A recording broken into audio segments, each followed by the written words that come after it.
Tonight, 3 weeks to the election. There are two different visions for the road Texas wants to be on. Texas hasn't seen a race like this in decades. I'm not running against anyone, not running against another party. I'm running for this country. Republican Ted Cruz asking Texas voters for 6 more years in the Senate. Beto O'Rourke hoping to be the state's first Democratic senator in 25 years. Now, live from San Antonio, both candidates face to face in the Texas debate. Good evening, and thank you for joining us tonight. I'm Sarah Fergani, news anchor at KENS 5 in San Antonio. And I'm Jason Whiteley, political reporter and host of Inside Texas Politics at WFAA in Dallas-Fort Worth. We welcome our viewers from across the state watching this debate live tonight in all corners of Texas. So let's get right to it. Both campaigns have agreed to these rules tonight. For each question, the candidate will get 90 seconds to answer. His opponent will have 90 seconds for a response, and we will turn back for a final rebuttal of 60 seconds. Let's first, though, turn to Dallas, to our Victory Park studios, where we have a social media response team there. So as you watch this debate on television with us tonight, join in the conversation online using the hashtag Texas Debate. And we also have a live audience with us here tonight in the studio, so we ask you to please hold your applause during this debate, except for now, as we welcome the two candidates running for the United States Senate in Texas.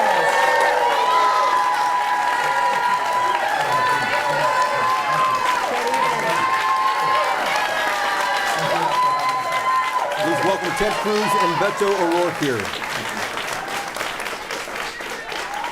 Gentlemen, welcome tonight. Senator Cruz, you won the coin toss to have the final word tonight at the end of this program, so therefore we start with you, Congressman O'Rourke.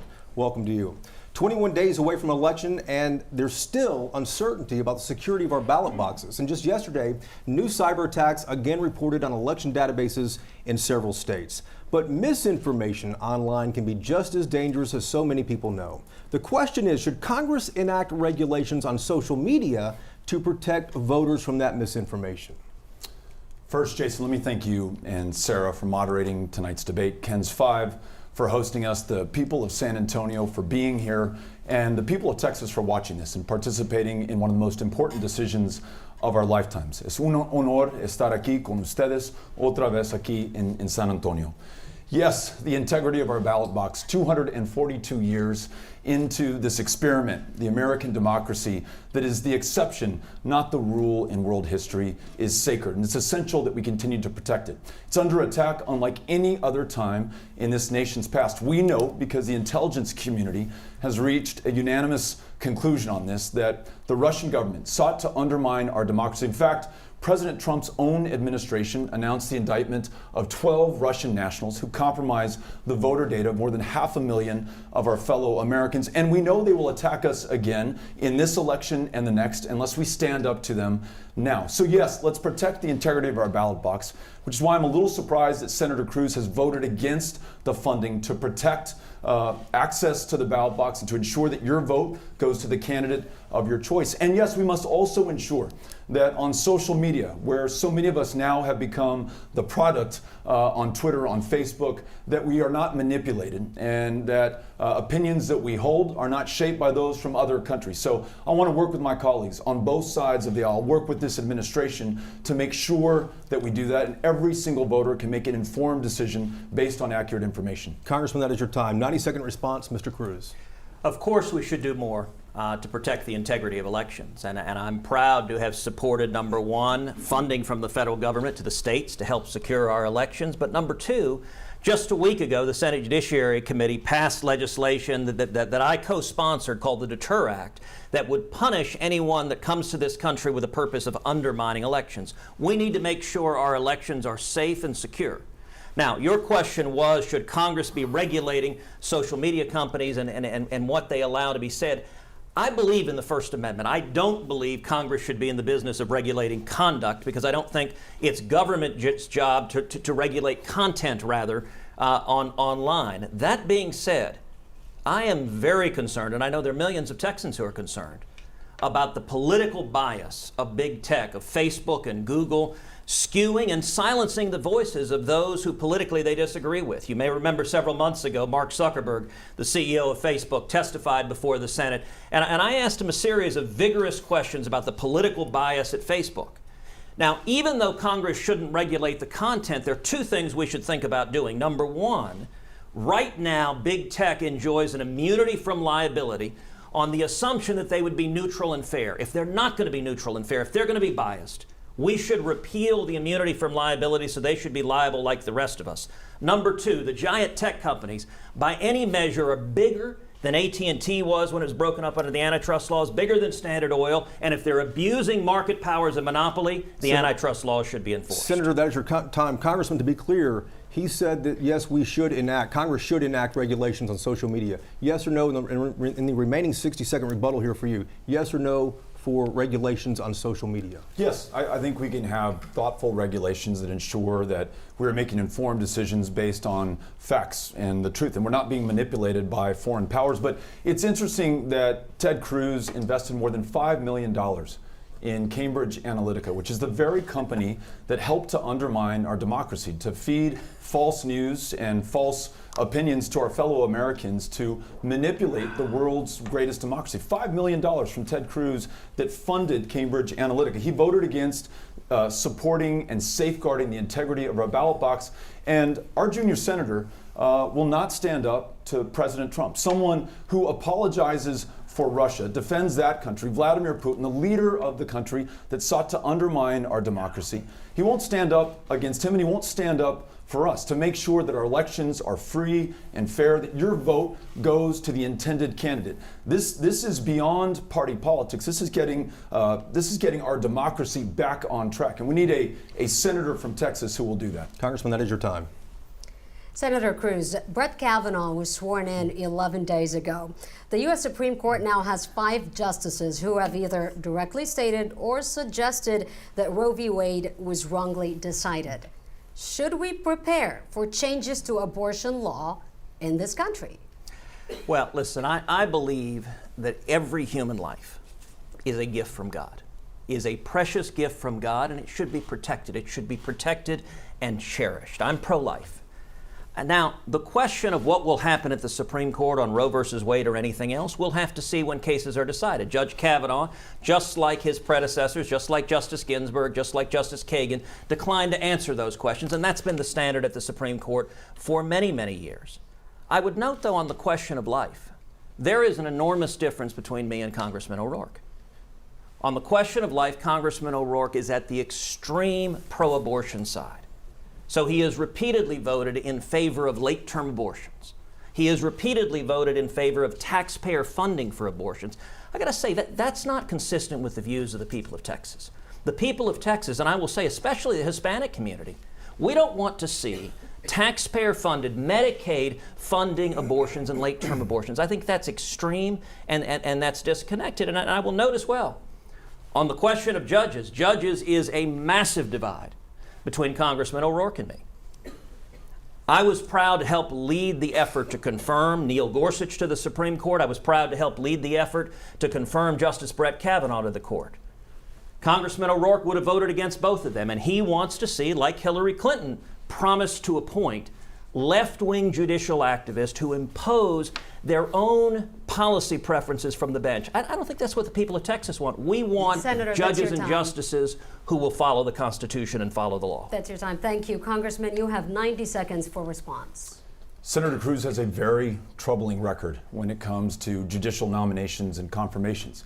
He supported the nomination of a judge, Jeff Mateer, who described transgender children as part of Satan's plan, believes in conversion therapy.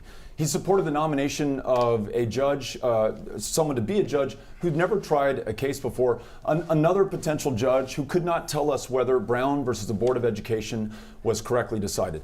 From our perspective, in a state where you can be fired for being gay, I want a justice who believes in civil rights. From the perspective of a state that ranks 50th in voter turnout in the country, not by accident, by design, some people drawn out of their democracy, I want a justice who believes in voting rights. And for a state that is at the epicenter of the maternal mortality crisis, as we made it harder and harder for women to get access to the health care that they need, to get that cervical cancer screening, to see that family planning provider, to see a provider of any kind. We're losing them faster here than in almost any other state, almost any other developed country in the world. I will only vote to confirm a Supreme Court justice who believes in a woman's right to make her own decisions about her own body and who has the health care access to be able to do so. We should be able, the next junior senator from the state of Texas, to work with our colleagues, to work with the administration, to have justices who will rule in favor of people and our needs, not corporations, not special interests, not the political action committees. Those are some very significant needs that we have in Texas right now, not represented by now Justice Kavanaugh. And so, yeah, this is a decision that I'm concerned about. That's your time. Thank you. Senator, in your 60-second rebuttal, what should abortion law in Texas look like? Well, you know, it's striking that Congressman O'Rourke didn't dispute his extreme record on abortion, supporting late-term abortion, supporting taxpayer funding for abortion, supporting taxpayer funding for abortions late-term, even for illegal aliens. That is, and he's voted for that. That is an extreme position. Fewer than 9% of Texans agree with him. He also didn't dispute that he opposed Justice Gorsuch, he opposed Justice Kavanaugh, and if you listen to what Congressman O'Rourke said he wants justices that agree with his own left-wing policy views. That's not the job of the court. The job of the court is to follow the law. If you want to change the law, you do it through elections. You do it. The Constitution gives the power to the people, not 5 unelected lawyers in Washington. And let me note, the same judges that Congressman O'Rourke wants to see would also undermine the First Amendment, would undermine free speech, would undermine religious liberty, would undermine the Second Amendment. Hillary Clinton promised to appoint justices who would undermine the Second Amendment, and Congressman O'Rourke enthusiastically supported her doing so. Senator, that's your time. Thank you very much. Senator Cruz, President Trump said on Sunday that something is changing in regards to the climate. You're clearly on record for years saying there's no evidence to just back that up, that nothing exists yet to back that up. But major oil companies, including Texas-based ExxonMobil, says even on this website, the risk of climate change is clear and warrants action. That's ExxonMobil's own words there. So what do you tell Texas companies who think this really is a problem? Well, listen, of course the climate is changing. The climate has been changing from the dawn of time. The climate will change as long as we have a planet Earth. I am the son of 2 mathematicians and computer programmers. I believe in science. I chair the Science and Space Subcommittee of the Senate Commerce Committee, and indeed, in that capacity, I chaired a hearing looking on the science and data behind global warming. And we heard testimony, we heard actual science and data. Far too many Democrats approach this issue not as a matter of science. I think we should follow the science and follow the evidence, but instead what they approach it as a matter of government power. They want the power to control the economy. That has led, for example, Congressman O'Rourke to cast some votes that I think are really harmful to the people of Texas. For example, Congressman O'Rourke voted in favor of a $10 a barrel tax on every barrel of oil produced in the state of Texas. That would have been absolutely devastating to the state of Texas. By the way, $10 a barrel, that works out to about 24 cents a gallon that every one of us would pay when you go fill up your car or truck.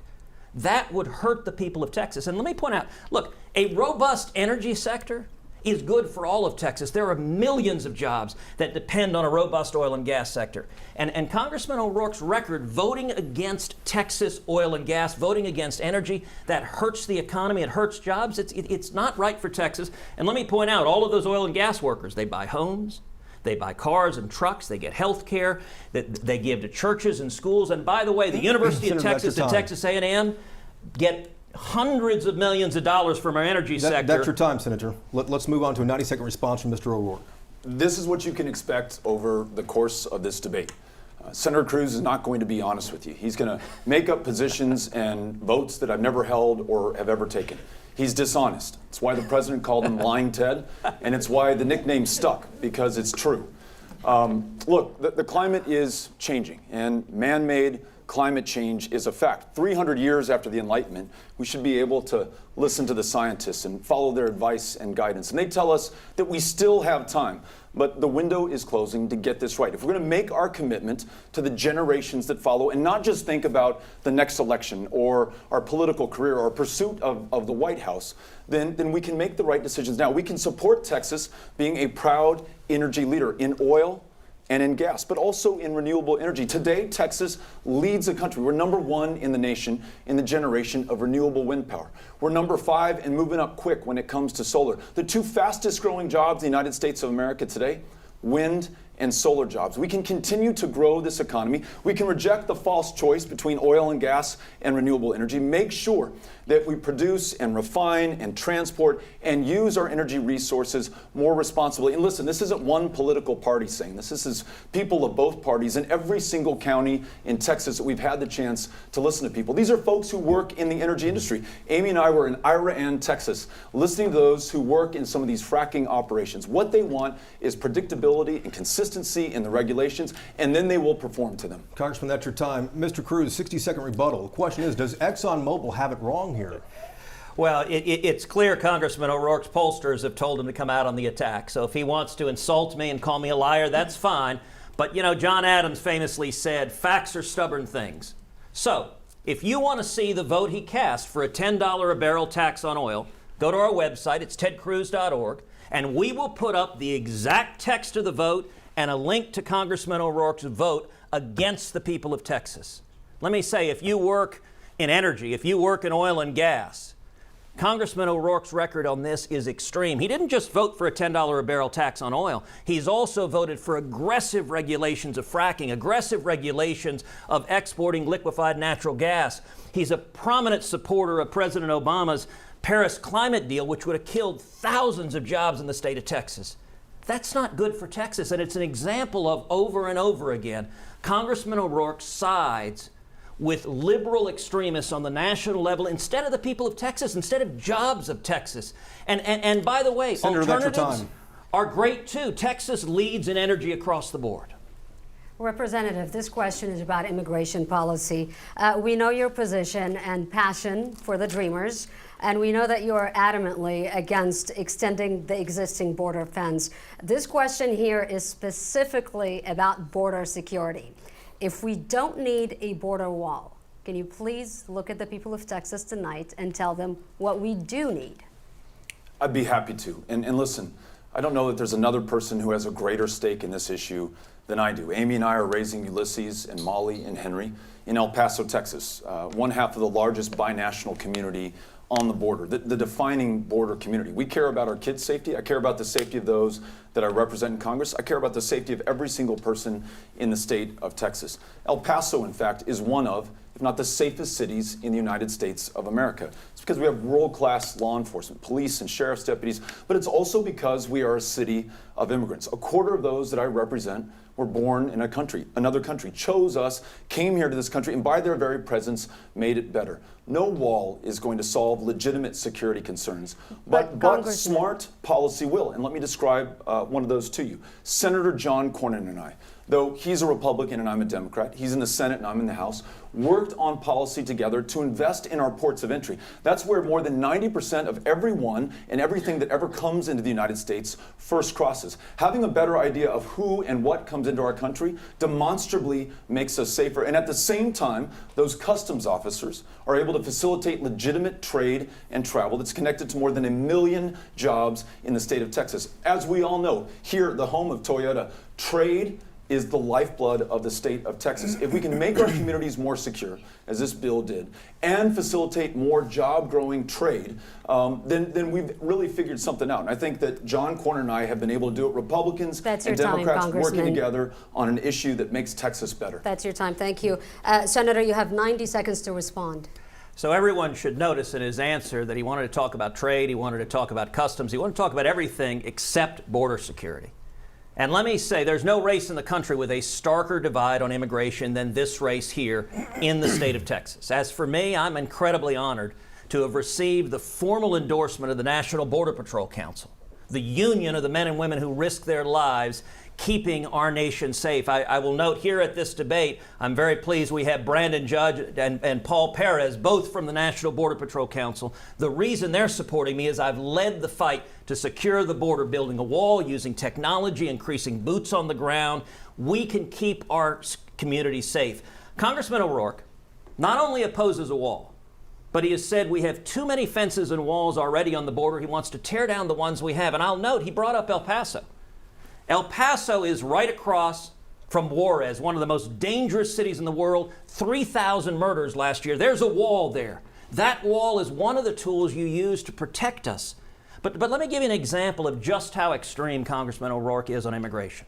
Cates Law, common sense legislation, overwhelming majority of Texans support it. I'm the author of Cates Law in the Senate that says violent criminal illegal aliens, if they're deported repeatedly, should face a mandatory minimum prison sentence. Congressman O'Rourke has voted against Cates Law. That's wrong. We should not be releasing violent criminals into our community. Congressman, in your 60-second rebuttal, can you tell us your specific plan to secure the border? Well, as I just told you, Senator John Cornyn and I have worked to invest in our ports of entry. That means staffing of customs officers. It means infrastructure at our bridges that connect us with Mexico, where more than 90% of everyone and everything first crosses. And it means investment in the technology that ensures that we do a better, smarter job screening those who first come into this country. That will make us safer. It also means that we support local law enforcement, those police officers and sheriff's deputies who keep this country safe. We can do that as well. But listen, we cannot use this idea of border security to be an impediment to moving forward on those issues that are also demanding our action, in which Texans know better than perhaps any other people of any other state. On issues of immigration reform, the fate of Dreamers, nearly 200,000 in the state of Texas. When the Senate voted to move forward on debate for Dreamers, 98 senators showed up that day. 97 voted to move forward. Only one senator voted no, stood in the corner while everyone else was at the table. Ted Cruz has put his career above the interests and priorities of Texas. Time. Ted Cruz is for Ted Cruz. That's your time. Thank you very hold much. on a second. Let me respond to that, please. Which is, I noticed Congressman O'Rourke said we need to support law enforcement. I think that's striking that he says that now in a debate, because his career has been one consistently of opposing law enforcement. Indeed, someone else who is here today is Detective Mike Helly, who leads the San Antonio Police Officers Association. Detective Helly has endorsed me. And I would note as well, 171 elected Texas sheriffs, including... Thank you very much. We have to move on. Hold on, I get a 60 seconds response. Hold on. You have both agreed to this. But we agreed we could have a 60 seconds. You have both agreed to these rules. But we agreed on a 60-second rebuttal if necessary. And I want to make a point on law enforcement. He claimed he supports. He already finished his rebuttal. We have to move on to the next topic. Gentlemen, let's talk about health care now. What you're looking at for our television audience is a live picture at our Victory Park studios in Dallas, where that social media response team is listening to our viewers out there too. The overwhelming conversation online we're hearing about is about health care. And one post asks you directly, Congressman O'Rourke, if universal health care is going to cost trillions of dollars, what do you cut from the federal budget, or how much are you going to raise my taxes to pay for that? Let's start with the goal. What is it that we're trying to achieve? I want to make sure that everyone can see a doctor, afford their prescription medications, take their child to a therapist, be well enough to live to their full potential over the course of their lifetime. And I want to make sure that working families pay less for health care costs than they do today. So here's some steps that we could take to get to your answer. We could expand Medicaid. This is a state that left $100 billion on the table. We could expand Medicaid. More working Texans are able to be well enough to go back to work, to be there for their families. We could introduce Medicare as an option on the exchanges to drive down the increase in premium costs and expand selection and choice. And then we could take the lead as the state that is the least insured in the United States, who perhaps better understands the consequences of failing to be there by and for one another better than anyone else, on guaranteed, high-quality, universal health care. There are a number of ways to get there, from Medicare for all to one where you use a mix of employer-based insurance and the ability for people to pay into Medicare. That could come at a cost of around $1.6 trillion over the next 10 years. If you look at the tax cut that Senator Cruz just voted for, $2 trillion added to $21 trillion in debt, the disproportionate benefit flowing to corporations and the very wealthiest, and move that corporate tax rate not to where it was, but maybe 5 points, from 21 to 26, you would generate the money necessary to pay for access to health care so that everyone lives to their full potential. Congressman, that's your time. Mr. Cruz, 90 seconds response. You know, I have to say, he really didn't want to answer the question of how to pay for it. So let me be clear what it would cost. Congressman O'Rourke is proposing socialized medicine, the federal government in charge of your health care and your doctor. There are at least 3 big problems with that. Number one, every place on earth that happens, You have rationing and waiting lists. If you look at the United Kingdom, if a senior needs to get a hip replacement, it takes about 90 days. In Canada, it takes about 200 days. But number two, the cost would be immense. When Bernie Sanders rolled out this plan, and Congressman O'Rourke supports the Bernie Sanders plan of socialized medicine, the Urban Institute, which is a left-leaning institute, scored it as costing $32 trillion over 10 years. That's $2.5 trillion in the first year. Right now, the total we raise from all of our income taxes is $1.5 trillion. So Congressman O'Rourke's plan would require tripling your taxes. He said you could do it with 5 points on the corporate rate. That doesn't even pass elementary school math. We're talking about, and by the way, his next answer likely will be tax the rich. Well, let me tell you something. If you took every person in America making $1 million or more, and you took 100% of their income, it would pay for 5 months of Congressman O'Rourke's socialized medicine. We can't afford those taxes. And third, he wants to put everyone who hasn't paid into Medicare on Medicare. That would bankrupt Medicare. It would hurt seniors. Seniors have paid into Medicare. They rely on it. And putting 200 million people, including illegal immigrants, on it could bankrupt Medicare. Senator Cruz, that's your time. Mr. O'Rourke, if elected in your 60 seconds rebuttal, how do you get that passed?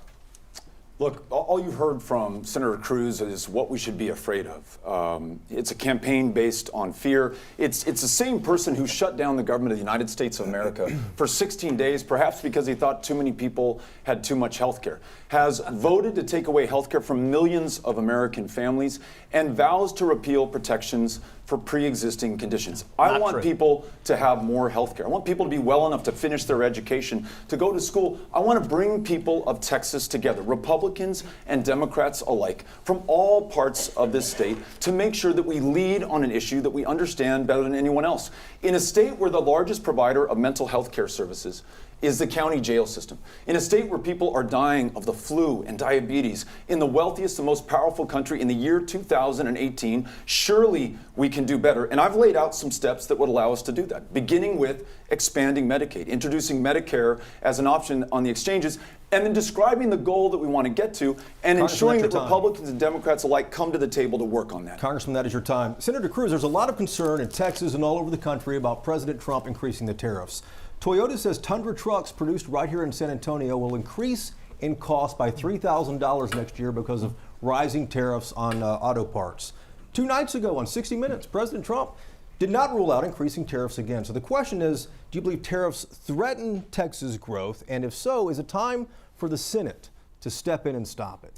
I'm against tariffs. I'm against a trade war. Is it time for the Senate to step in and stop it? Let me answer the question. I'm against tariffs. I'm against a trade war.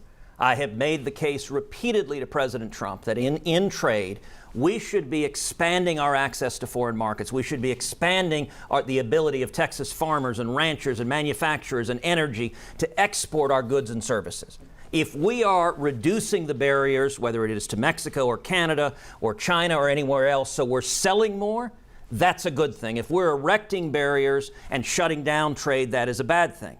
This is one of the few issues on which Congressman O'Rourke and I have some common ground, in that we've both spoken out in favor of trade. The difference is that I'm able to work with President Trump and make the case to President Trump, and we have seen, for example, the President has negotiated a new NAFTA, a new trade deal that has benefits that should benefit the state of Texas, that should benefit San Antonio.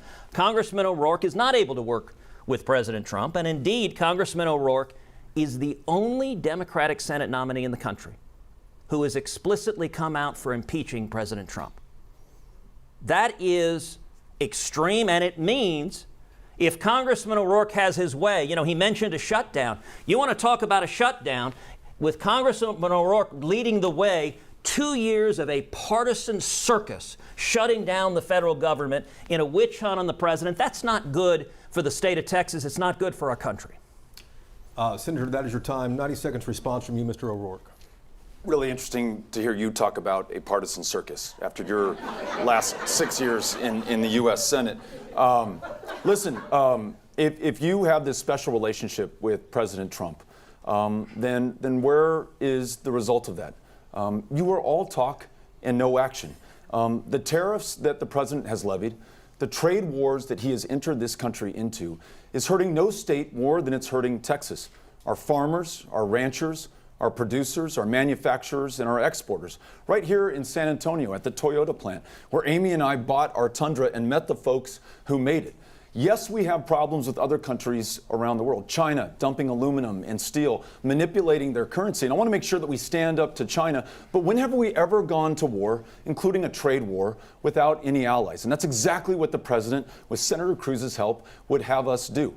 We've alienated the European Union. We've alienated Canada and Mexico. We've alienated all other potential partners, and we're going it alone against China, and it is not working. Just listen to the farmers. And I know you haven't had the chance to visit every county, but I have, and I've listened to them, and they are hurting.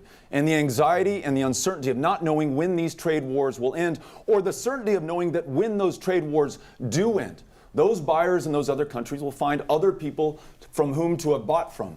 And they will no longer be coming to Texas to buy what we grow, what we raise, what we export, and what we manufacture. We need a senator who will work with the president when we can and stand up to him where we must. And on these tariffs, we must stand up to him. Senator Cruz, 60 seconds to rebuttal, but I want to ask again, should the Senate step in and stop this? I think we should keep working with the president, which is what we have been doing. But, you know, Congressman O'Rourke just asked an interesting question. He said, where are the results?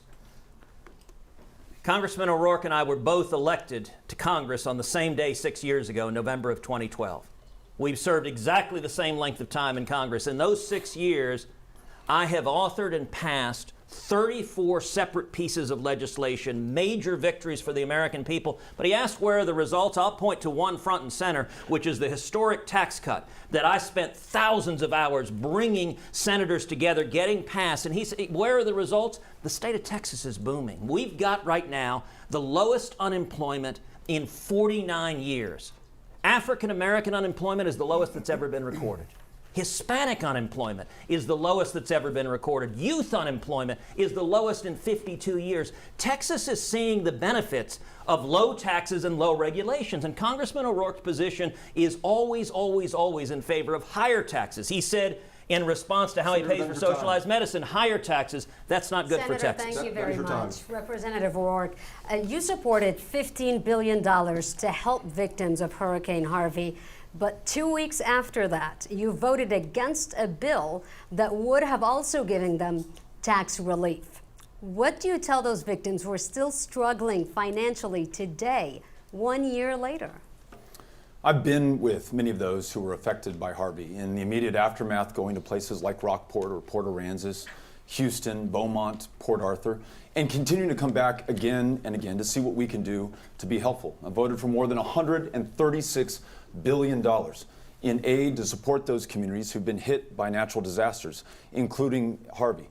And in the specific bill that you asked about, the tax relief was not as great as we have seen for those who have been through other natural disasters. I thought we could get a better deal. But I am there for those communities each and every single day. I continue to go back to places like Kashmir Gardens in Houston, Texas, which more than a year later is still not fully rebuilt. And I continue to wonder why Senator Cruz voted against more than $12 billion in FEMA preparedness, knowing full well that we will see more Harveys going forward. Mind you, that was the third 500-year flood in just the last 5 years. We know that there will be more of these floods coming, and I want to make sure that the people of Texas, especially Southeast Texas, are prepared for the next one. That $12 billion also included hundreds of millions of dollars in support for volunteer fire departments like the one that I visited in Rockport, where of those 20 volunteer firefighters, more than half lost all of their worldly possessions and were sleeping on the floor and in the firehouse as they responded to the emergencies in their communities. So yes, I will be there. I will work with anyone, anytime, anywhere to make sure that those Texans who need the help to rebuild get it, and that we invest in their ability to be resilient for the next storm. That's your time. Thank you. Senator Cruz, you have 90 seconds to respond to that. Houston's my hometown. Hurricane Harvey hit Texas unlike any disaster we've ever seen. It was devastating. I was home with Heidi and my girls during the hurricane, and for months thereafter spent time in virtually every community along the Gulf Coast, 2, 3, 4, 5 times, working with the state and local officials. I mentioned earlier 171 sheriffs have endorsed my campaign, including 10 Democrats. One of the reasons why the overwhelming majority of elected sheriffs have endorsed my campaign is because many of those sheriffs I worked with hand in hand after Harvey. In the Senate, I helped lead the effort to pass 3 major disaster relief bills, working hand in hand with John Cornyn, where we improved and expanded those disaster relief bills. And the emergency tax relief that you just referenced was legislation that I authored. I authored, introduced, passed into law, did it jointly with John Cornyn and Marco Rubio. The Cruz, Cornyn, Rubio emergency tax relief gave over $5 billion in emergency tax relief for families impacted by Hurricane Harvey. It passed both houses of Congress, overwhelmingly was signed into law, provided immediate relief for those impacted by Harvey. Only 4 Texas Democrats voted no on that legislation. One of them was Congressman O'Rourke, the congressman from El Paso, and there was a reason for that. You know, he gave an answer now. He said that it didn't provide enough tax relief. That's not what he said at the time he voted no. At the time he voted no, he said the reason he voted no is that he wanted to focus on illegal immigrants instead of hurricane relief. That was his answer at the time. Representative, thank you, Texas. Senator. Representative, you get 60 seconds for a rebuttal. Do you regret that vote? I don't. I will always see what I can do, work with anyone, anytime, anywhere, to do better for Texas. And that was what I was trying to do. But, you know, Senator Cruz mentioned listening to and working with local leaders in Houston. I've listened to and worked with the mayor and the county judge, a Democrat and a Republican, each of whom is still waiting for $1.1 billion awarded to the local governments in community development block grant funding that has still not made its way into the neighborhoods, into the streets, into the homes, into the businesses to rebuild. They need a full-time senator, not somebody running for president who's going to focus on their needs and make sure that that money gets there. They need a full-time senator who would have been at bat for them before the storm on infrastructure projects that they had identified needed funding, but they needed a senator who was going to work for them. Army Corps of Engineer approved projects totaling in the hundreds of millions of dollars, who did not have an advocate because he wasn't in Texas, he wasn't in Houston, he was in Iowa, he was in New Hampshire. He was running for another office instead of taking care of the concerns and the needs of the people of Texas. Representative, thank you very much. Senator Cruz, a year ago this week, October 18th, 2017, you tweeted out the following statement. When it comes to the deficit and debt, it is immoral. The debt we have to turn it around, you wrote. Yet 2 months later, last December, as you just mentioned a moment ago, you voted for the Republican tax plan that the Joint Committee on Taxation, Congressional Budget Office, and many other nonpartisans say will add more than $1 trillion to the deficit. Some people see the tweet and the vote as hypocritical. Are they not? They are not remotely. I'm proud to have supported the tax cut. The tax cut is producing enormous benefits for the state of Texas and for the country. We're seeing record growth. We're seeing record low unemployment. It's benefiting 4 million new jobs in the last 2 years. And by the way, one thing that Democrats never seem to understand, if you want to pay down deficit and debt, and I care passionately about the deficit and debt, it is immoral, the deficit and debt we've racked up. If you want to do it, the only force strong enough to do that is economic growth. Now, let's go back to a little history. In the 1960s, John F. Kennedy, a Democrat, campaigned on tax cuts, cutting individual tax cuts and the corporate tax rate. He said a rising tide will lift all boats. He passed it, and the economy boomed and federal tax revenue went up. In the 1980s, Ronald Reagan campaigned on cutting taxes to get the economy growing. He passed it. The economy boomed and federal tax revenues went up. We did the same thing this time. This time, with that tax cut, we're seeing the results, and today, to date, federal tax revenues have gone up. Senator, federal tax revenues are higher in this year than they were last year without the tax cut. Respectfully, Senator, I was with you in Iowa. I've heard you on the campaign trail since 2012 saying how bad the deficit is. Yes. And this vote would add to the deficit, though. Jason, no, it wouldn't. That projection is wrong. By the way, that projection also would have said that the Kennedy tax cuts would have added to the deficit and the Reagan tax cuts would have added to the deficit. The reason we have deficit and debt is not that we cut taxes and spurred the economy. The reason we have deficit and debt is because Congress keeps spending. That's Senator, why that we is need your to time, pass sir. term limits. It's why we need to pass a balanced budget amendment. We need to stop the out-of-control Senator, that is your spending. time. Things like socialized medicine that Congressman O'Rourke. 90-second response. Speaking of balancing budgets, only one of us has, with good friends in El Paso, started a small business. Met that payroll every week, balanced the books, made sure that we delivered for our clients. Only one of us has served at the local government level, every single year balancing the budget, seeing each other not as Republicans and Democrats, but as council members entrusted with a fiduciary responsibility to deliver for the taxpayers of El Paso. Every single year we did. And for Senator Cruz to say that this isn't going to bust the budget at a time of $21 trillion in debt, when we're on track to deficit spend to the tune of $1 trillion a year, he voted to add $2 trillion And those tax cuts disproportionately will flow to corporations who are already sitting on record piles of cash and the already wealthy in a country that is riven with income inequality unseen since the last Gilded Age. Why? In the days just before and just after that vote, Senator Cruz accepted $120,000 from the political action committees who represent the corporate interests that benefited from this tax cut. Why does he vote for this? Why does he vote for internet companies to sell your private browsing data to the highest bidder without your consent? Why does he not vote for universal background checks in a country that loses 30,000 people to gun violence every year? Follow the money. In each of these cases, if you look at the Political Action Committee contributions to Senator Cruz, it helps to explain the reasons for his vote and how corrupted Congress has become. I don't take PAC money, not a dime. I always and only represent the people of Texas. Congressman, that is your time. Senator Cruz, 60-second rebuttal. You know, Congressman O'Rourke is fond of saying he doesn't take PAC money, but the truth is different. For example, the J Street PAC, which is a rabidly anti-Israel PAC, has raised over $160,000 for Congressman O'Rourke because of his many votes against the nation of Israel. Another example, he has a super PAC based up in Dallas that has raised hundreds of thousands of dollars, is spending them on ads attacking me and my family. So when he say he doesn't take PAC money, he just lets others do it for him. But let me say more fundamentally, the reason people care about this is they care about who you're fighting for.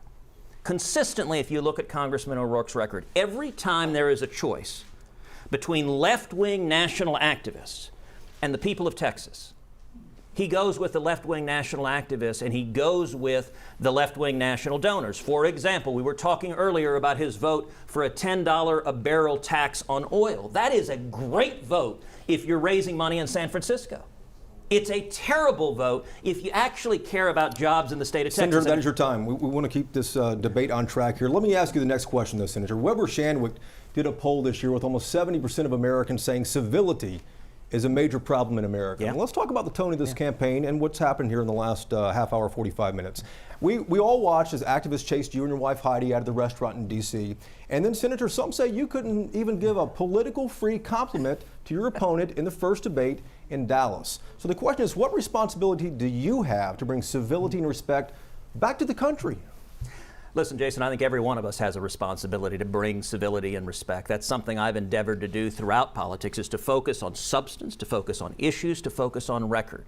And so the personal attacks, the going to the gutter that is so common in politics, I try not to engage in. If you look at my disagreements with Congressman O'Rourke, they haven't been personal attacks. They've been his voting record in Congress that has been markedly out of step with the people of Texas. You are right that there is a loss of civility, there is an anger, there is a rage on the far left that is really frightening. You know, the images hold on, let me answer with it. Don't interrupt me, Jason. The images of a left-wing mob beating on the doors of the Supreme Court. That's not good for our country. We can disagree while treating each other with respect, while treating each other with civility. I think that's important to do. We can discuss, are tax cuts good or is raising taxes good? That's a discussion we ought to have, but it shouldn't be personal. It shouldn't go down to the gutter. It should focus on actual substance. And let me tell you, I think the lowest point we have seen is the confirmation hearings for Justice Kavanaugh, where we saw Senate Democrats be willing to smear Judge Kavanaugh and his family, be willing to repeat unsupported, uncorroborated allegations and go after him in a way that I thought was shameful. It was important that process be fair, that Dr. Ford get a full and fair opportunity to tell her story, that she be treated with respect, and she was.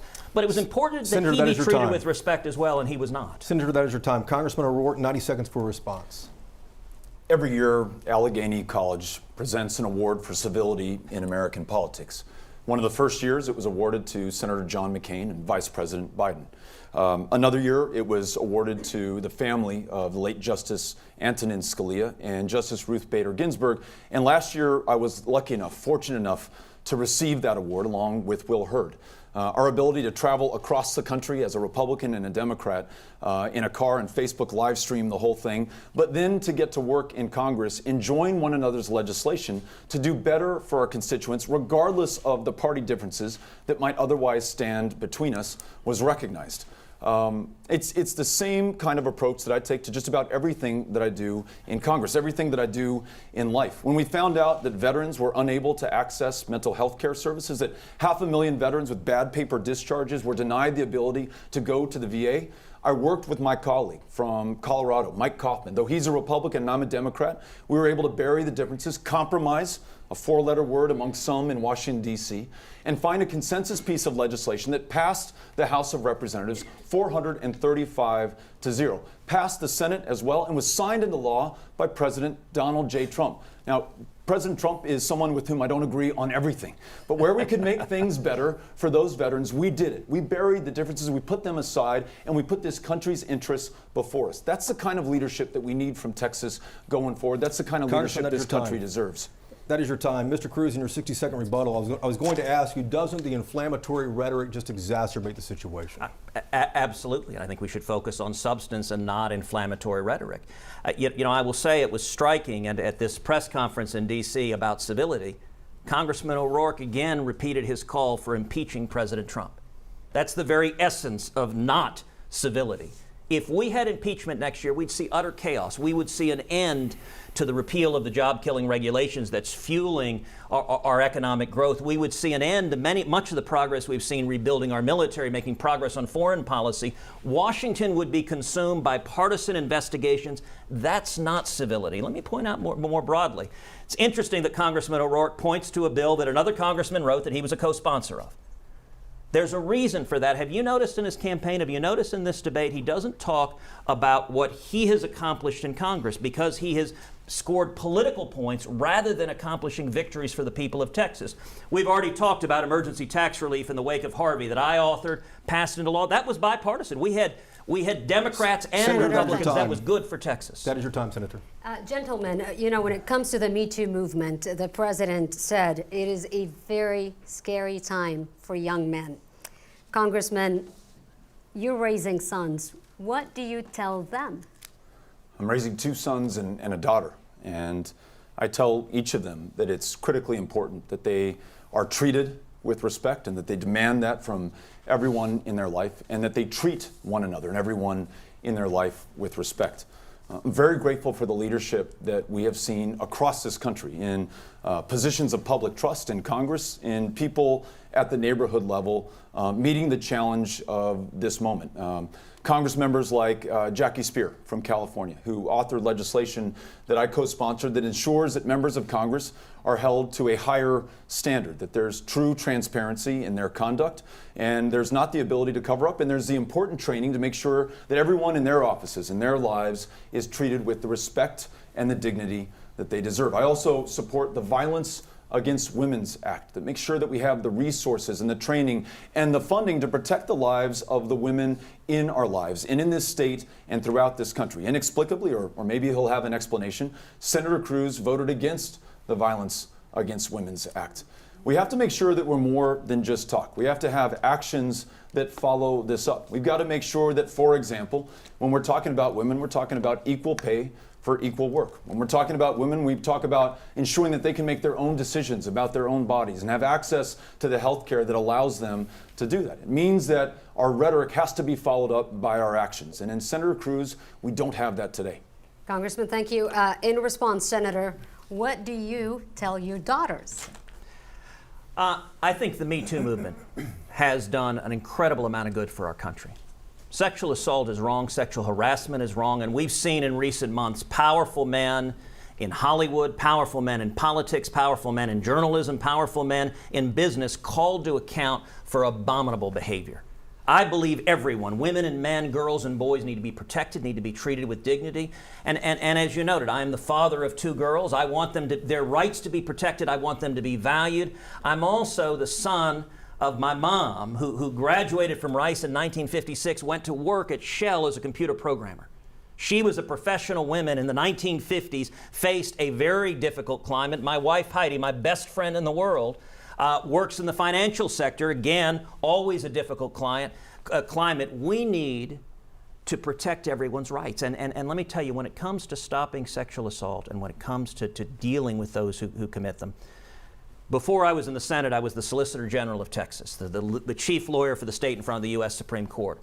I handled over and over and over again cases dealing with rapists, dealing with those who committed sexual assault, dealing with child predators. And it has been a passion of mine. And Congressman O'Rourke mentioned sexual harassment in Congress. Well, I joined with New York Democrat Kirsten Gillibrand. The two of us were the lead authors on legislation to stop the indefensible practice of secret taxpayer settlements for members of Congress who were harassing their staff. There should be no secret settlements. They should be public. Senator. And it's important that there be accountability. Congressman, you get 60 seconds for rebuttal. Listen, I pointed out two specific opportunities for Senator Cruz to do the right thing, one of them being the Violence Against Women Act. Didn't hear a good reason why he failed to support that. Look, you've got somebody, as I mentioned earlier, who is all talk and no action. You've got somebody who left the state of Texas within a year of being elected to represent all of us to run for another office. Hasn't been to all the counties of Texas, but has been to all 99 of Iowa. Has missed a quarter of the votes in 2015, missed half of them in 2016. There's only one other senator from either party over the last 25 years who has a worse record on bipartisanship. In other words, Ted Cruz has a harder time working with members across the aisle than almost anyone else to get anything done. So if he's not showing up in Texas, if he's not showing up in D.C. to vote, who is he showing up for?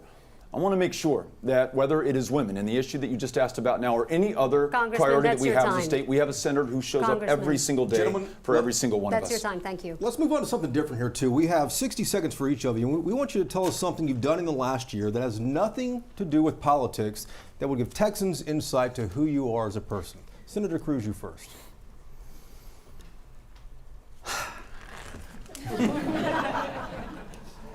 Look, I will say the hardest thing about being in this job is being a dad. My girls are here. At the last debate, Congressman O'Rourke and I talked about that. Both of us are dads of young kids. And it is tough. It is tough. Our girls are 7 and 10. Monday morning leaving is really hard. Last year I helped coach Caroline's girls basketball team, the 4th grade basketball team. The basketball practices were Sunday afternoon, so I was able to be at the practices. As Caroline will point out many times, in the course of the whole season, I made it to 1 game. That's not okay with her. By the way, one of the games that I thought I was going to make it to was going to be a Friday night game. I was planning to come back. It was the night of the vote on the tax cut. And so I was in the Senate, and I had to call home and say, Caroline, I'm sorry, I've got to be here to vote on this. Let me tell you, for a 4th grader, the fact that you're voting to cut taxes is not an explanation for why Daddy is not at the game. That's really a hard thing. Being a dad, part of what we do, we call on FaceTime, and we try to carve out every Sunday for the family. But that is hard, and I take being a dad really seriously. Senator, thank you for sharing as well, too. Congressman O'Rourke, 60 seconds. I think much of what Senator Cruz just said resonates with me. We've spent the better part of the last 21 months on the road campaigning in every single county of Texas. Don't get to see my kids as much as I want to. Know that Amy takes on the lion's share of the burden with a child who's just entered 6th grade, another who's in 5th, and Henry who's in 2nd. Every now and then we get down in the basement where I have a drum kit that ostensibly was purchased for Henry, but really was for me. A PA and an amplifier, and me and the kids will rock out, and Amy allows us to do that for a little while. We go to Ulysses travel baseball tournaments. The last one was in Las Cruces. I've had them in Alamogordo as well. Just went with Molly, who is nursing back to life a blind squirrel that was picked up in East Texas, dropped off in El Paso at a wildlife animal rescue run by Miss Julie. Got to meet this blind squirrel who's slowly regaining its sight. Henry, one of the best parts of my day is when I am at home, getting to walk him to school and just talking about what he dreamed about the night before and what he's into this day. So with very little time outside of the campaign or my official job, I spend it with my family. Congressman, thank you for sharing thanks. as well, too. We've asked you both a lot of questions tonight. Now we want to let you guys address Texas voters directly. You both get 2 minutes for closing statements here. As we mentioned early on, a flip of the coin gives you the final word tonight. Senator Cruz, Congressman O'Rourke, you're up first.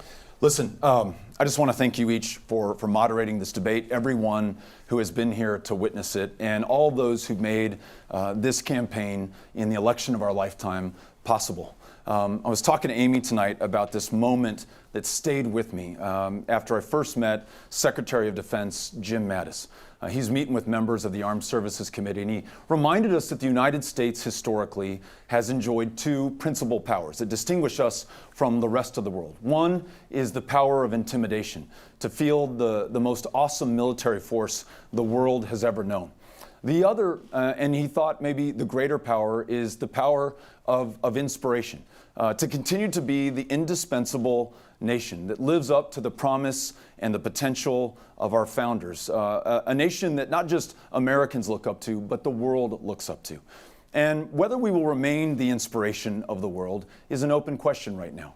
Walls, Muslim bans, the press as the enemy of the people, taking kids away from their parents after they've survived a horrifying 2,000-mile journey seeking asylum here in this country. The bitterness, the partisanship, the pettiness, the dishonesty that defines so much of the national conversation. We are in desperate need right now of inspiration. But I'll tell you what, traveling the state of Texas, meeting people regardless of their walk of life, their background, their party affiliation, you have inspired me. You've inspired me to transcend the obstacles, to be the big, courageous, bold, strong match for this moment on any issue that challenges us. In Texas, where nearly half of school teachers work a second job just to make ends meet, making sure that we're there for them, pay them a living wage, and ensure that they can teach to the child, not the test. In this state of immigrants, making sure that we lead the national conversation, free dreamers from any fear of deportation, and the least insured state in the country could take the lead on guaranteed, high-quality, universal health care. You have inspired me in this race, and I'm grateful to have the chance to represent you. Thank you. Senator Cruz, 2 minutes. The classic question in politics, are you better off now than you were 2 years ago? Is Texas. Elections are about choices. Do we continue on the path we're on, or do we turn back? The records of Congressman O'Rourke and myself could not be more different. On taxes, I want to cut your taxes. Congressman O'Rourke wants to raise them. On job-killing regulations, I want to repeal them. Congressman O'Rourke wants to increase them. On Obamacare, I want to repeal Obamacare, reduce premiums, protect pre-existing conditions, and expand access. Congressman O'Rourke wants socialized medicine, the federal government in charge of your health care and your doctor, which, among other things, would threaten to bankrupt Medicare. I want to keep the economic boom we're experiencing right now going, moving forward. Congressman O'Rourke wants the next 2 years to be drawn into the partisan circus of impeachment proceedings against President Trump. Elections are about who we are. Do we choose fear or do we choose hope? I believe in hope. My mom was the first one in her family to go to college, and she was a pioneer professional woman. My dad came from Cuba with nothing. Washed dishes making 50 cents an hour, came here seeking the American dream. If someone had approached my dad in 1957 and said, 50 years hence, your son will be a U.S. Senator representing the state of Texas, that teenage immigrant could never have believed it. And yet, as I stood on the Senate floor with my hand on my dad's Bible, there was my father in the gallery, tears running down his eyes. Only in America. This is a choice about keeping the boom going, we have the lowest Hispanic unemployment ever recorded, the lowest African American unemployment ever recorded. Why would we want to screw that up? We need to defend jobs, defend the Constitution, Senator Cruz, and secure our borders. That is your time, sir. We appreciate it. Mr. Cruz, Mr. O'Rourke, thank you for sharing tonight. We appreciate that. Thank you very much. Quick reminder, our social media response team in Dallas is still watching what's trending from tonight's debate. Tell us what you thought about the candidates. Please use the hashtag as well, Texas Debate. A reminder to our viewers as well, early voting begins on Monday. The election, 21 days away, on November the 6th. We appreciate you watching. Good night.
I'm sorry, let's start that again.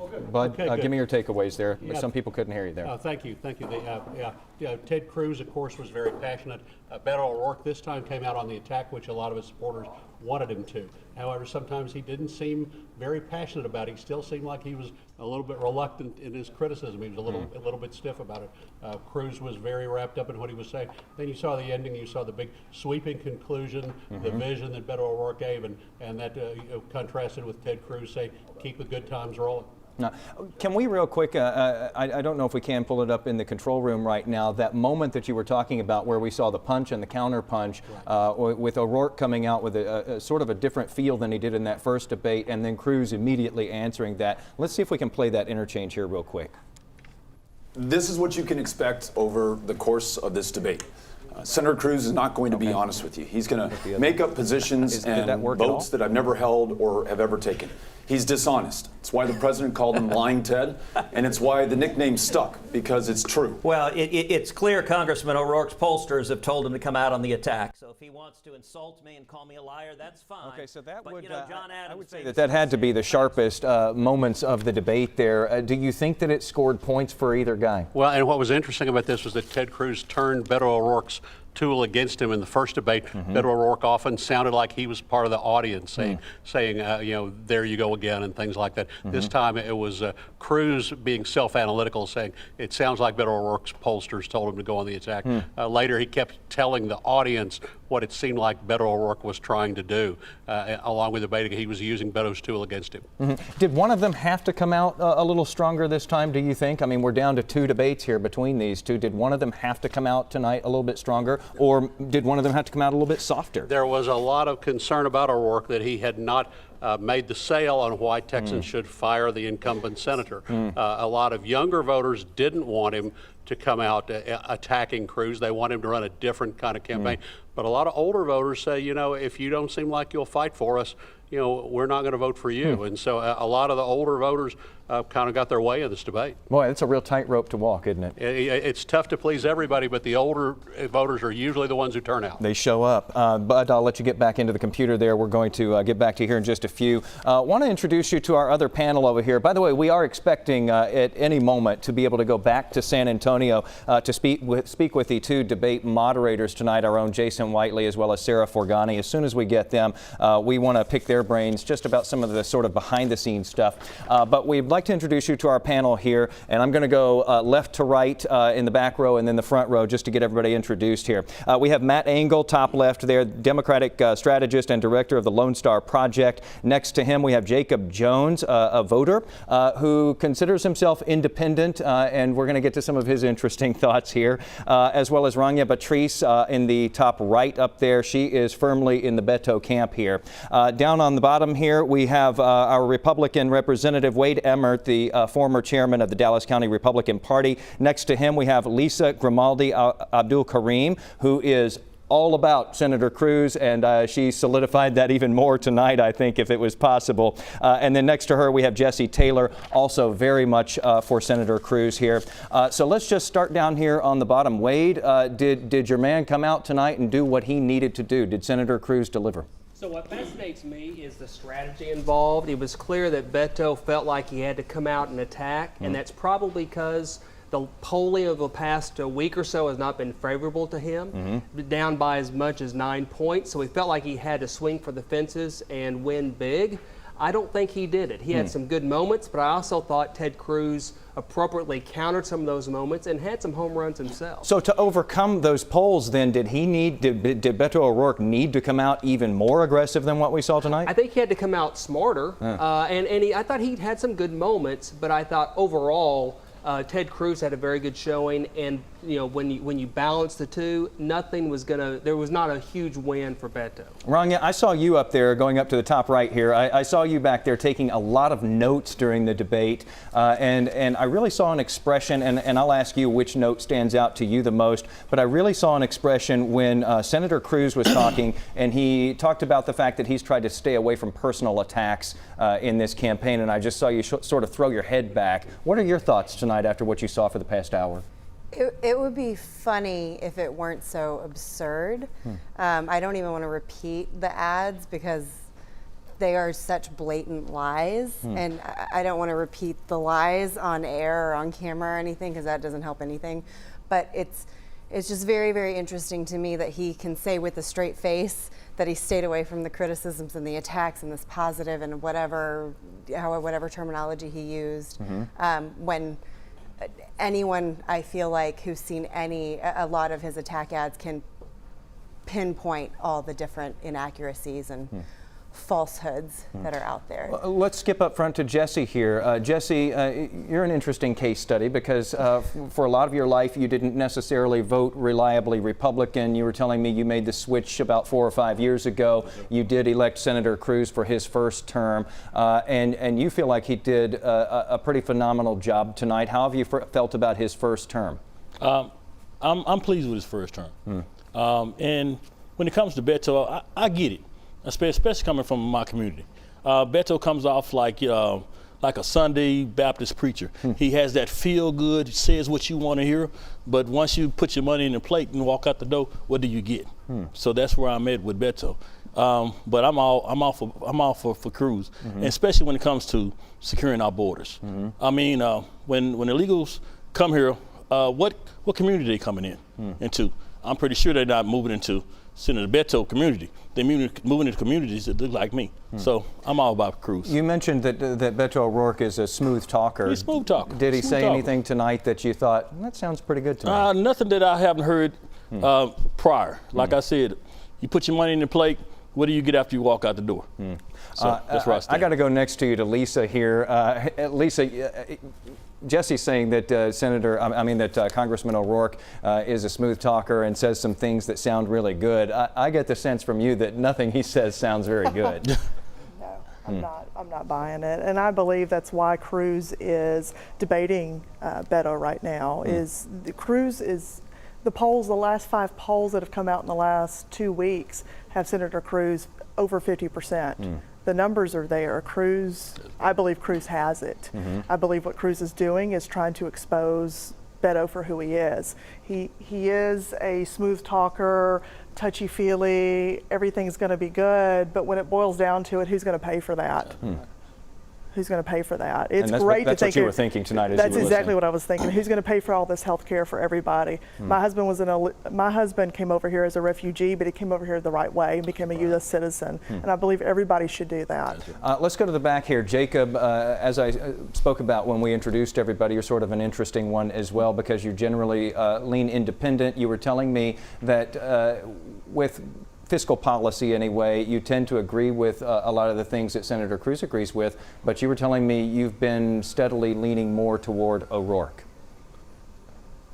With that specifically, the social policies that both of the candidates are displaying and the civil rights that both candidates are going for, that is what's pushing me towards Beto. If it came down to it, I'd prefer the fiscal policies of Cruz and the social and civil policies of Beto, and even the personality of Beto himself as well. And the combination of that, and whenever it comes down to who I want on a national level, I would want someone who is fighting to make sure that civil liberties are addressed just as much as fiscal policy, even if I will disagree with almost every single fiscal policy that Beto is putting forward. Well, that's an interesting thought there. And of course, you can't have a combined candidate, when you go in there to choose on election night. And I'm just curious, you're leaning toward Beto. Could you change your mind between now and when it's time to vote?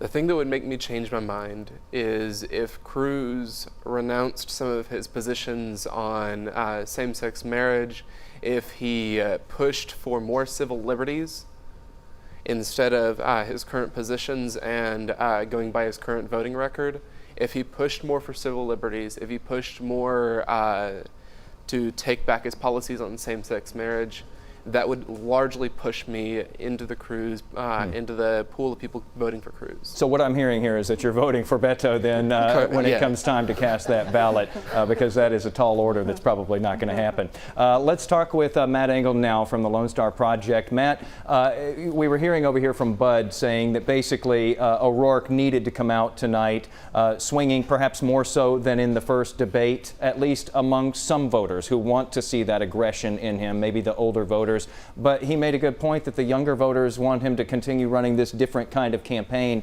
that he has been trying to stand by as he's been going through the past couple of months. Did he walk the tightrope right tonight? Did he do what needed to be done, or would you have liked to have seen more of something? Actually, I think he did pull this off, although I'm not sure he did it in the way he intended. I think these debates become less point-counterpoint if you just scored it on that. Cruz is an experienced debater. He's done dozens and dozens of debates, so he'll make the point-counterpoint. He knows how to frame an attack, and he's always in attack mode. He drips with insincerity and then attacks. And whereas Beto has an earnestness about him, and even when he attacked a little bit, you could tell he wasn't particularly comfortable with it, but I think that does really emphasize the fact that he's earnest, he wants to change the culture, and for him to win, he has to appeal to voters who want to change the culture in Washington. And everything through that debate said that Ted Cruz will keep the division going. He's been a part of it. That was what he was all about his first 4 years in the Senate. And Beto makes it clear he wants to try to heal those wounds. That's what he's got to get voters to think about when they're going to vote. All right. I want to pop down to San Antonio again right now because, of course, that's where tonight's debate took place. And we've got the moderators standing by to talk to us right now, our own Jason Whiteley, as well as Sarah Forgani from KENS 5 there in San Antonio, our sister station there. Thanks, both of you, for being with us tonight. Contentious debate, but everybody got along pretty nicely there. I wanted to get your takeaways from this tonight because both of you saw the first debate that happened a little while back. This is the second one, and really it's going to be the final one before voters make up their minds here. Did you notice differences between the two candidates tonight versus that first debate? Jason, I'll start out here too, and forgive me because I don't know where you guys started with the conversation a few minutes ago. Sarah and I just walked in here and plugged in, but I thought one of the biggest differences is going into this, I really expected Beto to be sparring a lot more, interrupting Senator Cruz. That's not necessarily who he is and what he has campaigned on over the last 2 years, but I think at this point in the campaign, he likely needs that. With polls showing he is 7, 8, 9 points down as we're 3 weeks out, he needs to do something, I think, it appears, according to polls, in order to, push himself forward and get those undecided voters, get those women in the suburbs who might be voting Republican. So I was a little surprised that he didn't, even though he attacked really early on in the first question, surprised he really didn't show a little more teeth with Senator Cruz. Sarah? See, I actually thought it was interesting. There was a point where I thought Representative O'Rourke this time around came out a little bit more aggressive. I mean, at one point, he looked directly at Senator Cruz and he said, "You are dishonest. You are not an honest person." And he said, "The president has called you Lying Ted for a reason." So I thought it was interesting how this time around he came more with an attack than I thought I saw in the other debate, the first one. That's a good point. That was at 8:14. It is, one of the first comments that I wrote down. He did say that. He's dishonest. The president even called him Lying Ted. I think he said that maybe in the first debate as well. It's something I think he's used once or twice. He clearly was on the attack tonight, but I felt like I expected a tad more of sparring and a tad more interrupting. I qualify that with I know that's not what he has been campaigning on for the last 2 years. But at this point, we're 3 weeks out, and something's got to move in the polls. As a matter of fact, I thought, too, it was interesting toward the very end there. There was actually a few moments where there was some levity. They both looked at each other and smiled and, shared a few laughs. And I thought... No, go ahead, Jason. I think you were going to ask something. I was going to touch on that actually, Sarah. What you're talking about there, the sort of the humanizing moments there at the end. It's almost as though we see two totally different people standing there compared to what we've been watching for most of the hour there. I wonder how impactful that is with voters, though, because we were running some questions along during the debate at the bottom of the screens and asking people to weigh in. And the one that was the most lopsided was Will this debate change your mind? 96% of the people who answered said no. 4% said that they could have gone into this tonight with an open mind and maybe changed their minds. These two candidates probably have to know that a lot of people have made up their minds at this point. And so really tonight, aren't they just speaking to their bases out there and trying to get them fired up to get them to the polls? Yeah, there aren't a lot of undecideds in this race, clearly, as polls have shown, but that's the bottom line. Can Congressman O'Rourke flip some of the suburban women who would likely vote Republican, who have voted Republican in the past? That is what his campaign is really trying to do. It's really trying to get those younger millennial voters to the polls. There are hard voters to get to the polls, but I mean, look at the rallies he has had. The number of people he has had at rallies in red counties in this state. And he again talked about how he took a jab at Senator Cruz about how I know the senator hasn't had a chance to get to talk to farmers in a smaller town, because the congressman's talking about the 254 counties that he has visited.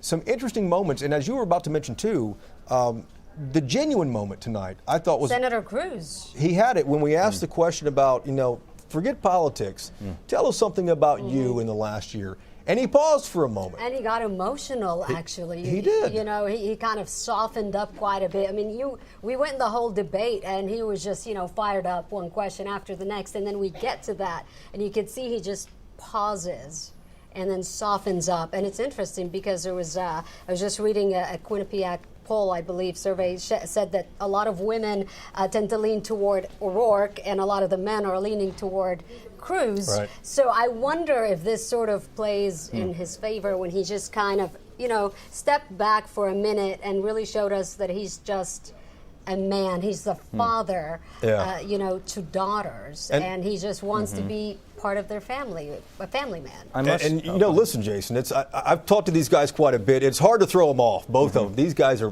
pros at what they do. They know their positions. They know what they believe in. And that was a moment in the debate, probably 8:50 or so, that really kind of made them pause for a moment. Beto O'Rourke said something about his 5th, 6th, and 2nd graders and the drum kit that they have downstairs, the PA and the amplifier, and how they go down there and jam out. And Mrs. O'Rourke kind of allows that. We heard the emotional moment from the senator as well, talking about how hard it is to be on the floor of the Senate on Friday nights when his daughter is waiting to have him in the stands at the basketball game. Jason? I have to say that you mentioned that we've heard so much from both of them, and you almost know how they're going to answer on a lot of things. And I did feel the same way, Jason, that it feels like they both kind of went back on their heels there when they were asked about a non-political question. And whether you have your mind made up or not, and it sounds like most people do, it was kind of refreshing just to get to that point in the debate and to be able to see these as two men, two people who have very different views of where this country should go and where this state should go. I want to say that you all are both very good timekeepers, by the way, because it is difficult to get in there. And I think at one point we heard some groans from the audience, Jason, when you were basically told not to interrupt there as he was going on. And I want to ask this because in the beginning it seems like we had this fantasy of 5 and maybe 6 debates. Well, it got whittled down to 2 here, and it seems like these two men have so much to say. It's kind of a surprise that they didn't agree to face off more times. Yeah, Beto originally wanted 6 debates back in March or April. Ted Cruz took a little while, but he responded with 5 debates. They couldn't agree on the first Dallas debate. It finally happened. Then they had the issue with the vote on Kavanaugh, which postponed and essentially eliminated the Houston debate. And this is likely the last one. It's the first statewide debate. I think we had 14 television stations broadcasting this across all corners of Texas. It was also on C-SPAN as well, too. But this is likely the last time they'll spar together. There's a chance, as you all likely know from watching the news, that they might get together Thursday night down in the Rio Grande Valley on CNN. It's an appointment that the senator said he couldn't make, and now he said he can make. But CNN says, hey, you declined it already. Check with Beto and see if they'll allow you in. And I believe I want to say, as of earlier today, I was looking at it, and they said that O'Rourke had agreed to that town hall with CNN, but so far Cruz has said he would only agree to a debate, not a town hall. So this may very well, this is it. This is, the last time that they're actually going to be facing each other and debating. Yeah, it very well could. Let me point out something that I haven't heard, and you guys watching this and commenting might tell me that I'm crazy that it's been out there. But there was actually a kind of a good point that Senator Cruz made on the question that Sarah asked about immigration policy, specifically about border security. And one point that Congressman O'Rourke continuously relies on, and he is correct, El Paso is a safe city. They have the big banners downtown on the light poles. If you've been to El Paso lately, the past few years, this says, one of the safest cities in America or the safest city in America. Senator Cruz came back with a really great question on this. Well, the border fence is in El Paso, downtown El Paso. And if you've been to El Paso, you see the border fence. You can't miss it. There's miles and miles of it right there in the metropolitan area separating Juarez from El Paso. And the senator said, well, the border fence is what makes El Paso safe. So two very different opinions on that and what makes that city safe. Yeah, and I want to go back to that point because we talked about, how when we asked them the question, what have they achieved over the last year, how they kind of stepped back and softened up. But when it came down to the closing remarks, I think Senator Cruz took advantage of those 2 minutes very clearly and really showcased how different both of them are, how different he is from Representative O'Rourke on pretty much every topic, from climate change, immigration policy, to taxes, to the national debt. I mean, you're looking at two candidates who couldn't be more different. Yeah, and I think the only thing they said they agreed on was about tariffs, Jason. Go ahead. Oh, no, go ahead. What? Oh, the tariffs part. No, I think the only thing they said they agreed on was about trade, but not about tariffs and whether the Senate should step in and stop what President Trump is doing, trying to balance out trade agreements. Yeah, otherwise there couldn't be more of a contrast between these two. Nobody should have any trouble being able to discern which one they like and don't like, because they are very different from one another. Jason Whiteley and Sarah Forgani, thanks for being with us here on Facebook Live, and great job tonight. I know it is a thankless job to moderate a debate, especially in this political climate we have these days. I want to turn to our social response team over here real quick. Once again, we have Alicia Ibrahimji over here, who has been on the screen all night here, and you have something you'd like to pass along to us here. Yeah, definitely. So we're asking, you see on the screen on Facebook Live, we've been polling people, who do you think won this debate?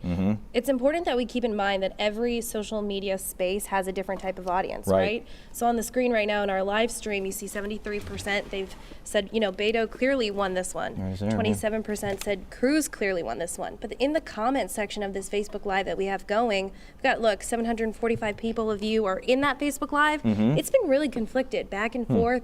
Just as soon as I see a Cruz comment, I see a Beto comment right away.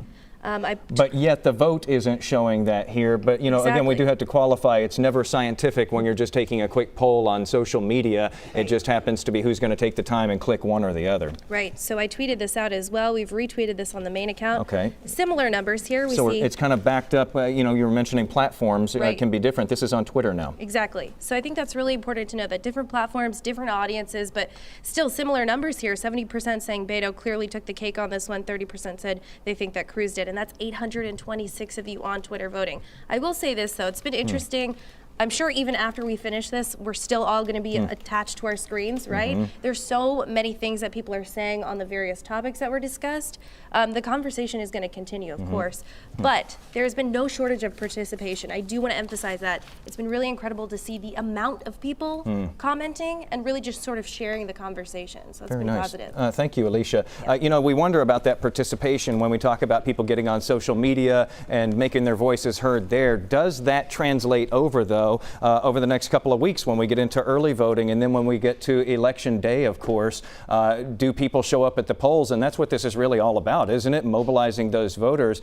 Ted Cruz has maintained this pretty decent lead, Wade, but he can't take anything for granted at this point either. Well, you never should take anything for granted, but I think what's hurting the Democrats in general is that there's not really a competitive governor's race either. And so Beto's race is really the hallmark race for Democrats, and I frankly don't know that although he's getting some good marks, I think the table is turning a little bit, and you're starting to see his margins go down and Ted Cruz's margins go above 50%. As we sit here today, only 1 in 50 likely voters have not decided who they're voting for in this race. So the reality is This race, I think, is already decided. It's just a question of getting folks out to vote. And I think the Kavanaugh confirmation hearing has told Republicans, you better get out to vote or things could change. Matt, let me take you back over to what she was just talking about these, again, unscientific polls, because it's on social media, it's spur of the moment, people picking a winner, and we have no idea who's on social media at any given time. Does it make you feel good that you're seeing the Democratic candidate here in overwhelming numbers in these social media polls anyway, doing well tonight as the winner of the debate? Honestly, it doesn't surprise me. I thought, just in watching that debate, that Beto came across as the earnest, positive person who wants to make a change, whereas Cruz, it's just his style. It's just he can't help it. He comes across as always in the attack mode. There's a dark presence to him. If that was an audition for a movie, Cruz would have won the role as the bad guy because he plays that part. Last quick thing here, because we're wrapping up now. We have our two Cruz supporters sitting up front, our two Beto supporters sitting behind them. Show of hands, how certain are you that you will be voting and that you will be pulling as many of people from your circle as you can get to make it to the polls as well? And I'd like to say Cruz is doing a Trump, they're doing a rally on Monday down in Houston. There's a group of us going down there, so I think that's going to really fire up Republican voters. But both sides, and Democratic voters. But both sides here feeling good tonight. Yes. Yeah. I also think it's really important to point out that most polls are polling consistent voters, and I understand this is something everyone gets excited and hangs their hat on, but it is always going to come down to turnout, and if young people show up, there's going to be a disappointed GOP. That's those millennials that we were talking about. Thank you all for sharing your thoughts and opinions tonight. I got to get back over here because we're about to be out of time here, because we got to move everything out so that we can do the 10 o'clock news on WFAA TV here in just a little bit. We want to let you know we're not totally dismantling these things, though, so if you want to keep that conversation going on social media, we know that you have a lot to say. Keep it coming here. And thanks for being with us tonight. This is a great exercise in democracy to hear all of these different voices. We really appreciate it. More coverage tonight at 10 on WFAA TV.